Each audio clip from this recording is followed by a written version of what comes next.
This is episode 36 of the Home and Family Culture Podcast. I'm Jody Chafee. In this episode, I interviewed Carol Danaher, MPH RDN, President and Faculty at Ellyn Satter Institute. Welcome to the Home and Family Culture Podcast, where I discuss how families can discover and design their collective vision, values, beliefs, and traditions that influence their family culture. In this podcast, I interview experts who offer tips and tools to inspire families in this process of developing their family culture, and also successful individuals whose success was influenced by their family culture growing up.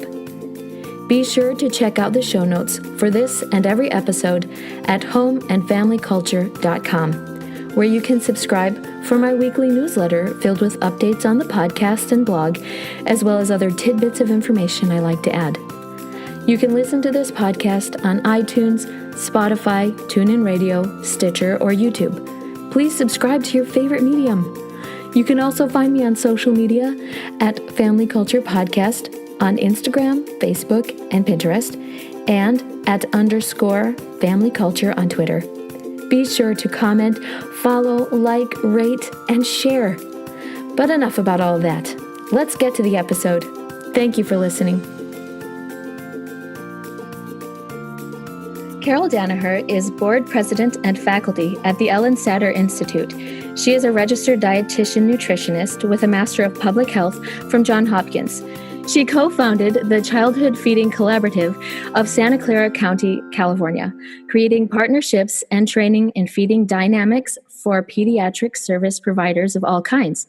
Carol worked at the national level at the United States Department of Agriculture, evaluating child nutrition programs. She consults with childcare programs, helping them design and establish positive feeding policies and environments. She is an experienced educator. Volunteer work in the 1970s at Jakarta, Indonesia, led to her interest in public health.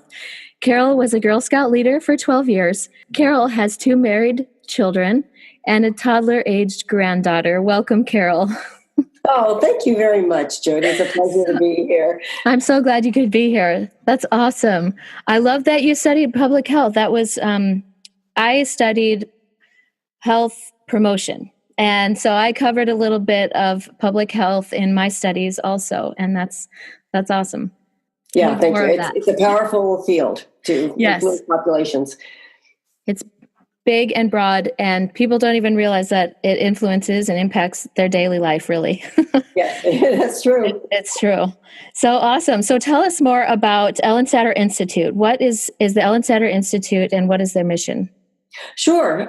In the most broad sense, the mission is to further and sustain the very pioneering work of Ellyn Satter. And we do this in 2 ways. One, we train and empower professionals like dietitians and mental health professionals, pediatricians, in applying both Satter's division of responsibility and also her eating competence model. And then secondly, through teaching the division of responsibility to families, we really aim to help empower parents to feed their children, I'll just use the phrase, with love and good sense. And so feeding can be joyful, and it should be. Really, the work that we do, it transforms lives. It's really powerful. Yes, totally. I mean, as a mom, I can see how the things that I've learned from Ellyn Satter, going on the website and her books, is that, it's a big responsibility to feed our kids and help them to enjoy eating, and instead of this constant struggle and this battle. So you mentioned about the division of responsibilities and competent eating. Can you describe in a nutshell, what the division of responsibilities is? Sure. So the division of responsibility defines the unique parent and child roles in the feeding relationship. And anybody who's eaten with a child knows there's so much parenting that goes on. Yeah. There's the conversation, there's teaching through the conversation, there's role modeling. It just is nonstop parenting. And so the feeding relationship is acknowledges that this is a relationship-based activity.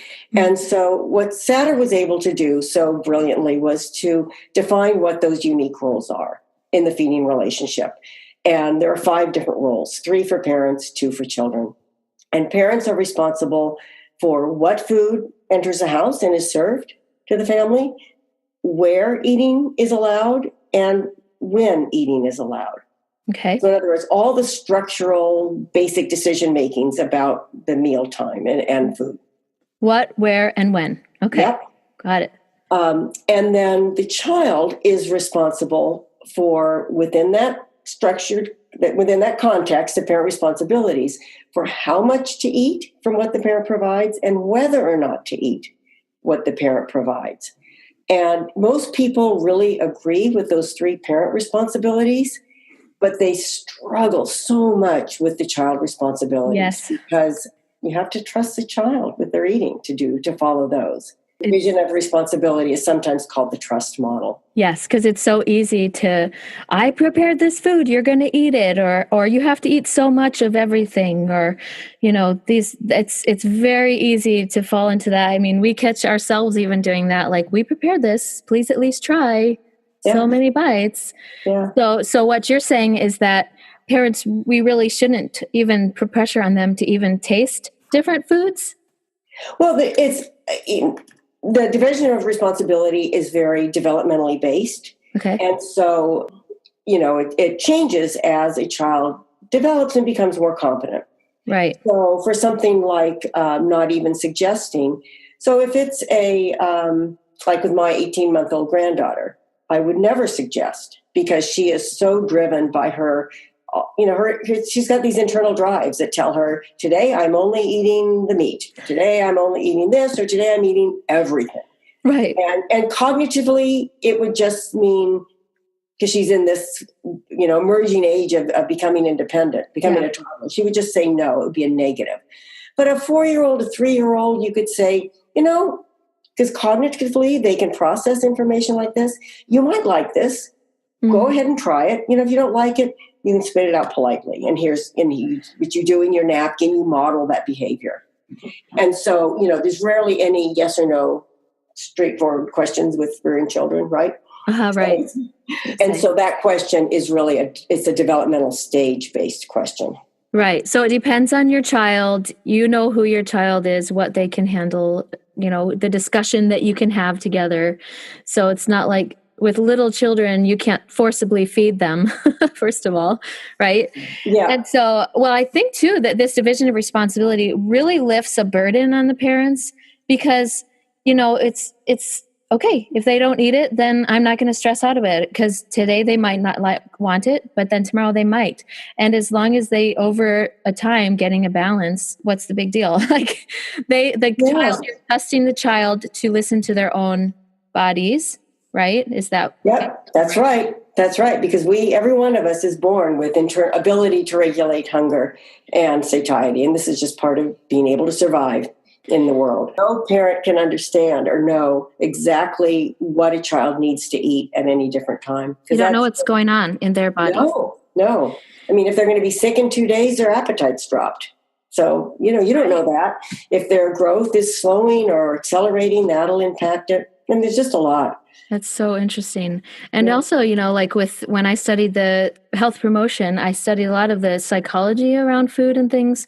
And I believe that I read this in either on on your website or in one of the books, was that, it's like if you are forcing your child to eat more, then that causes stress, and it's a power struggle. It just becomes a power struggle, right? If you're saying eat more or don't eat so much, you're getting fat. How much stress that creates on just the child, who then stops listening to their own body. And then their cues are turned to a social, cues about eating and body image, and how destructive that can be. It's really destructive, and it's also counterproductive. Children who are told to eat more tend to eat less, and vice versa with the other. So pressure, what we're talking about is pressure in different ways. And any form of pressure is really the parent taking over the child's responsibilities. In fact, with most feeding problems, if the division of responsibility if parents take over the child's responsibility or they give up, say, one of their responsibilities to the child, say the child begs for, they don't want like what's served at dinner, and so they beg for. They have to have mac and cheese. Yeah, mac and cheese. And if the parent capitulates to that, right, they have handed over their responsibility to the child. Interesting. So whenever those responsibilities are handed to the child or vice taken over by the wrong party, then there's feeding issues. That's a way to think about what you're doing behaviorally as a parent. Yeah. And I believe I read on your website too that it was always provide something on the table at these times that you designate when to eat and where and what, something that's familiar to your child. So it's not always this struggle of constantly giving them new things, or, the novelty of trying new things is kind of scary sometimes for kids. And so if you always allow something on the table that they recognize, then that will make it easier as well. Yeah, and it's really just polite. If you had a dinner party, you would not serve a meal that most of your guests hated, and so so you have to realize that the child, even though they may only eat the bread you put on the table, and there's the eggplant parmesan, which they are not going to go near, they're going to observe you eating that. I love to cook, and I cook all different types of foods. And when my kids were young, I would, I cook a lot of Indian food. Mm-hmm. And I had, this one, it was rice pulao. So it was just basically rice with saffron and peas and carrots and potatoes in it, cumin. And I loved it. It was great. And I'd serve it with other Indian foods. And my daughter would just did not like that. She refused it. I just continued serving it because the rest of us liked it. Yeah. And I think she was 10 years old, and I guess I hadn't cooked it for a while, and there it was. It appeared on the table, and she never had to eat it. But there it was, and she looked at that, and she said, "Mom, why don't we ever have that? That's my favorite food." And I just started laughing. And she was old enough, and our relationship was such that I could remind her of what her history was, and so she started laughing too. Oh, that's funny. But yeah, it may take 8 years, but to see that you modeling the different, to eat different foods and see that that's part of your family culture, that you eat the food right. As a parent, then it's like, okay, eventually they'll see that and see you modeling that. That's awesome. Right. And if you remind them to eat something they hate, or say, "I know you don't like it, so you can have this instead," you're just instilling in them this sense in themselves that they are someone who hates rice pulao, or whatever it is. But then if you model for them and you show that trust in them, then eventually they come around and they feel like, oh, this was my idea. They kind of take ownership of that. Like Exactly. That's awesome. And so you also asked about eating competence. Yes. And so, because they really go together. And eating competence in children means that they are able to go by their own internal feelings of hunger and fullness, that they feel good about eating, that they can learn to eat unfamiliar foods, and that they enjoy family meal times. Mm. And so, a lot of parents, if they think about their goals for their children, it might be that, I want my kid to eat vegetables and healthy food. And, in eating competence, there's no mention of food, right? Of healthy food. Mm. But those behaviors and attitudes are what's going to allow the child to learn to eat the family foods and to be, just this part of this family at the table. And so we really, with eating competence and division of responsibility, we're asking parents to go deeper into the foundations of how children learn and to take a long-term view. Yeah. Because meal to meal, wow, they'll just go crazy. Yeah, right. So many awesome tips here. Okay. So let's talk more about this family mealtime and why is it so important to family culture? Family meals are, I think anyone who has really pleasant family meals and that within their culture really understands that it's profoundly beneficial beyond just what food is served. Yeah.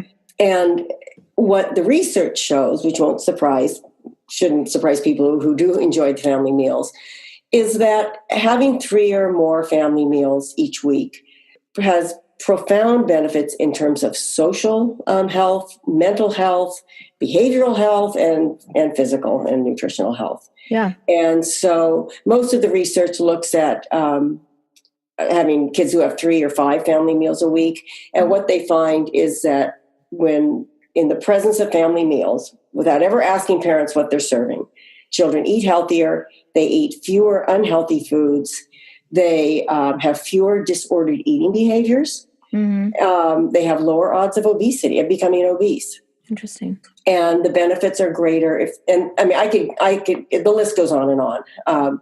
But these are really different. This is a wide variety of benefits. And the benefits are greater if there are 5 or more. So there's a dose effect, right? More family meals. Consistency is really... Yeah. And then what I find really interesting is Columbia University in New York has a center on alcohol and substance abuse. Mm-hmm. And every year they do a survey of teenagers, of adolescents on family meals. And here is, this alcohol and substance abuse is what their deal is. And what they find is that teens with fewer than 3 family meals a week are more likely to use marijuana, alcohol, and cigarettes. Wow. And when they have these meals, 3 or more a week, family meals, the adolescents report better relationships with their parents. They feel that their parents know more about what's going on in their lives, and they know more about what's going on in their parents' lives. I mean, it just doesn't get any bigger in terms of importance to family culture. Yeah. Wow. Yeah, it's really interesting. That's awesome. Well, I can think of so many reasons why, right? You get to sit down and have conversations, and food brings people together socially and things like that. And I'm sure that the number of reasons is you can't even describe. A lot of it is innumerable, I'm sure. Yeah. Why don't all families have meal times then, if this is so important, it's so crucial? Yeah, good question. Well, there are perceived barriers. Families say that it just takes too much time to have a family meal, and it's a lot of work to prepare healthy foods. They say their kids don't behave, so they want to eat separately. And, maybe one or both parents come home too late at 7 or 7:30, so it's just not practical to have a family meal. And, these are real concerns, but, parents are also aware of how important family meals are to role modeling and instilling values in the kids. So there's this, yes, they're great, but yikes, I can't do it. And I think it helps, parents have this feeling that homemade family meal has to be homemade and healthy. Mm-hmm. And I'm going to give you the definition, Ellyn Satter Institute's definition of a family meal. Okay. So listen carefully. So first, people sit down and face each other. The same food is offered to everyone. Third, the conversation is pleasant. And fourth, the television or media are off. So these are all relationship related, right? And so the family who is, adds these burdens onto themselves, like it has to be homemade. It could be you stop at the takeout restaurant on the way home. You've got your bags of food. You go home, you put it on the table, you face each other, you have a great conversation, no screen time, and you're having a family meal. Yeah. Yeah. And that's, the downside of everyone ordering a separate bag of food, right, from the takeout is that children aren't learning a broader variety of foods. But that doesn't mean you have to have a home-cooked, nutritious meal every day. It's far more important. Maybe you have that just on the weekends. Far more important to sit down together, whatever you're eating. Yeah, because I was going to say that when you said that the studies did not reflect what they were eating, as long as they're eating the same foods, like for these parents who get home late, like if they all gather at a restaurant or something, or or they you said, bring home takeout, or that there's so many solutions that allow to resolve that, so that you can find ways to manage at least 3 times a week, right? Yeah, and sometimes maybe it's breakfast during, some days, or maybe it's, it's different on the weekends. I think if we value something, we find a way to make it happen. Yeah. Generally. When my kids were young, when I had I think my son was probably 2 and my daughter was, my son was probably 3 and my daughter was just starting, was 1. My husband is an attorney, and attorneys can work 24/7 and never take a break. Right. But I was insistent that we have family meals. And so we did this. We had this negotiation. I said, you have to be home by 6:30. That's what'll work. And he said, I can't. I can't get home earlier than 7:30. And so it was just this back and forth. And we settled on 7:15. And it was 7:15. And what I did then was plan a later afternoon snack. Mm. And if that meant they didn't eat quite as much as at dinner time, that's fine.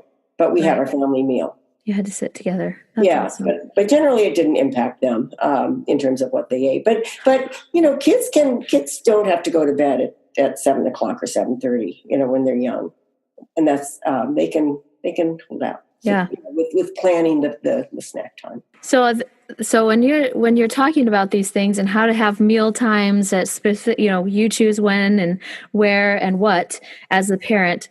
So sometimes what I struggle with is that I like my kids to be able to feel like they have freedom and that things are accessible to them. And my kids are they're 8 and younger, almost 9. Mm. And for moms like me who struggle with my kids escaping into the pantry or the refrigerator and sneaking out food at pretty much any time of the day, like what would be your solution for that? Yeah, so your children are old enough that you can have a conversation with them. Yeah, and every parent should have a schedule for meals, a routine for meals, mm-hmm. and then a routine for snacks, and that varies. So always after school. Kids are always hungry, so you have a scheduled routine, and that's the time they can eat. And you just need to let them know what the rules are, okay. And that the pantry is not available to you afterwards. You can have water, but this is why it's important for you to take time and sit and have a snack. And snacks are sit down; they're not walking around or sitting in front of the TV, because that lends to emotional eating too. Right. And so you just have that dialogue, and whether it's 4 meals a day or whether it's 3 meals and 2 snacks, each family's a little different, but what's important is that it's predictable, because their appetite and their hunger will begin to mesh with this schedule. So that they come to expect it, and then their bodies start to expect that. Right. And it's also, there's good research on this as well. It's also better for adults if they eat according to schedule. Uh-huh. And it doesn't matter what the schedule is so much, but that it's a routine rather than busy all day. Yeah. So when I was telling some friends of mine about this, to have these meals spaced out, they were like, oh, but they would get hungry. And don't they need to have something to keep them busy, like at church or at different things? And it was like, I think more people can stand to feel hungry sometimes. When you think about it as an adult, it's like we feel like we have to constantly shove food in our faces at the hint of feeling hunger or uncomfortable or anything like that. And it's like, wouldn't it be so much easier if we knew when to expect our meals and, and not be constantly stuffing our faces, but, drink some water, hydrate, or do something else that kind of curbs that hunger, to wait until a regularly scheduled meal time so that it's healthier and more balanced. Yeah. And it is the parents, you don't want children to get so hungry they fall apart, because that's no good. So it's really up to the parent to say, oh, okay, they had this big soccer practice today. Uh-huh. You better have snack a little earlier. And it better be a bigger snack. So the parent has to really tune in to the child, and should never allow the child to get beyond that point of no return. But generally with those routines, yes, you can do that. And feeding a child in church rather than, here's a snack. We're going to have a breakfast, right before, or if breakfast was hours before church, then you have a snack beforehand, is, I think parents underestimate their children on what they can learn. Yeah. And behaviorally what's expected. And so we sometimes use food to pacify a child, or when really the child can learn to survive that moment without food. I think one of my biggest challenges is in the grocery store. Oh, and that's When such a it's good all there. time for learning. So my kids really love sweets. And one of the things that you mentioned is that we don't say whether, like, we don't label foods as good or bad in the Ellyn Satter model. Mhm. And so how do you regulate, if you feel like your kids love and they have sweet tooth and they love to eat treats, how do you help them regulate, the amount of what we could say are less good food? Yeah, well, everybody. I love sweets. Who doesn't love sweets? We're biologically primed to. Right. So to neutralize sweets, and we may say that if you eat your vegetables or you eat whatever at dinner, then you can have dessert, or no dessert unless you Right. do this. So that labels it as a reward. Would you say that doesn't neutralize it anymore? No, that's right. And that makes it like, whoa, dessert is awesome. Mm-hmm. And so it is one serving where children, with the division of responsibility, children eat as much or little that they want. So they could have 3 helpings of rice and no chicken. Right. But with dessert, it's only 1 serving because it takes no learning to like dessert. Right. And having unlimited dessert then becomes an inhibitor to eating other foods. So that's the exception with this model, and for a reason, an appropriate reason.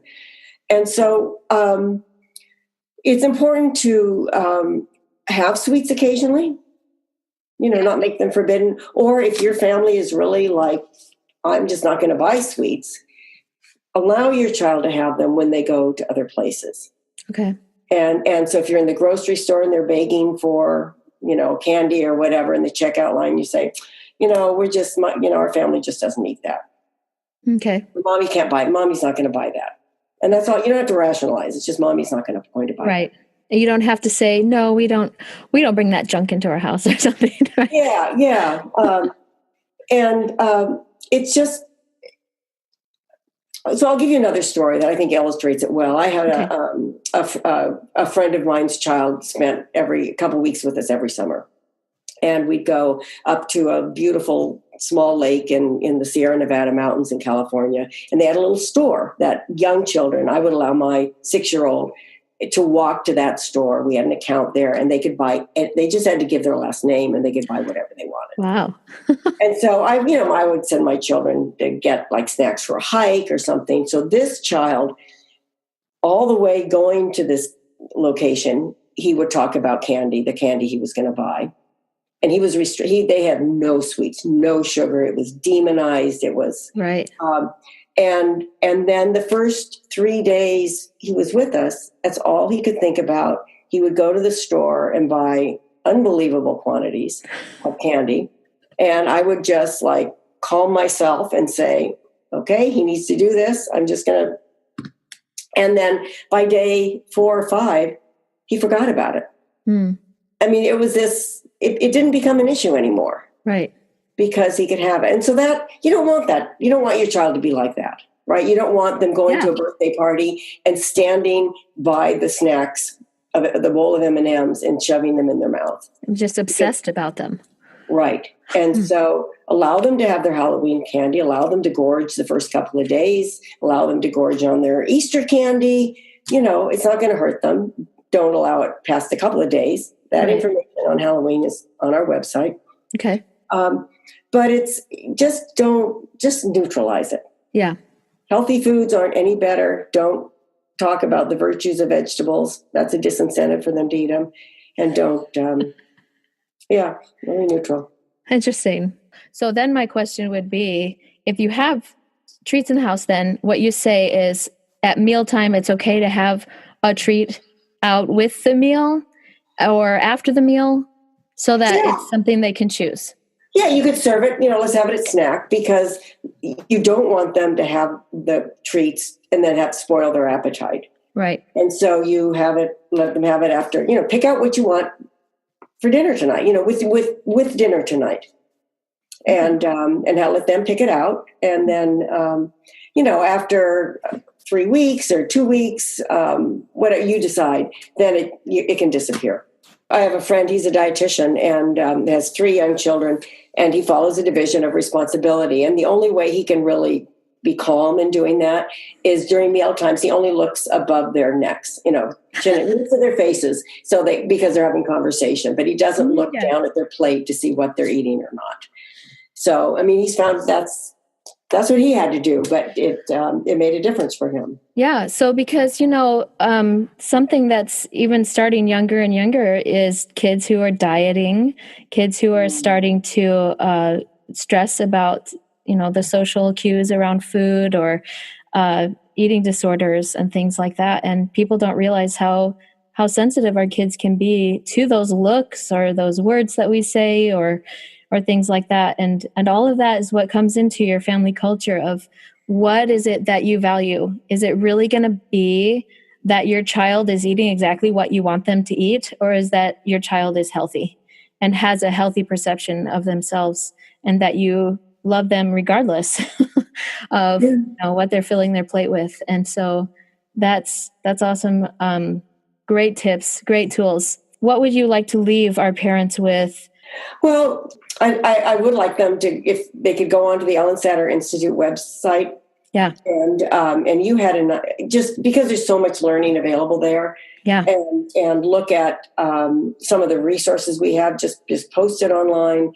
Some of her books, Secrets of Feeding a Healthy Family, are really good. My favorite baby gift is Child of Mine, because it goes into such detail on, it's a great resource. And then you had put a webinar on your Facebook. Thank you. ABCs of Child Feeding. And that's offered 4 times a year. Okay. And you can see that on our website. And so I guess, the take home message is to recognize that feeding a child it's a tough job. Yeah. But it's worth every bit of effort you put into it to get it right. And getting it right is really recognized as following a division of responsibility. It's a parenting model it's a parenting style that can be applied in other ways. Yeah. It teaches you on how to be authoritative. Yeah. And I think that's really important. And you'll appreciate that throughout their lives, and they will appreciate it. Awesome. So what's the URL for finding the Ellyn Satter Institute? Ellyn Satter Institute, and Ellyn is spelled ELLYN. Okay. So Ellyn Satter, SATTER, institute.org. And have fun. It's an awesome website. It's a great website. Yeah, you can enjoy your mealtime. Yeah. And then maybe that will lift some barriers in and of itself to have mealtime more often. Yeah. There you go. Not such a painful process. There you go. Awesome. Well, thank you so much, Carol. I really appreciate this information, and I will definitely put these links on my show notes. Oh, thanks so much, Jody. It was a pleasure talking with you. Awesome. Thank you all so much for listening. Please go check out ellensatterinstitute.org. There's so many amazing resources there. And you can find my show notes at homeandfamilyculture.com and any books that I love to recommend at homeandfamilyculture.com/books. That's my Amazon affiliate link that I would really appreciate you going on to support the Home and Family Culture podcast. And I love to recommend Audible as a great way to listen to all these books. That's how I get all my books in. I just love listening to books. So thank you so much for listening. Please like and rate and share and comment, and especially share on your social media and to your friends and family via email or otherwise. Thank you so much for your support, and thank you for listening. Have a great day.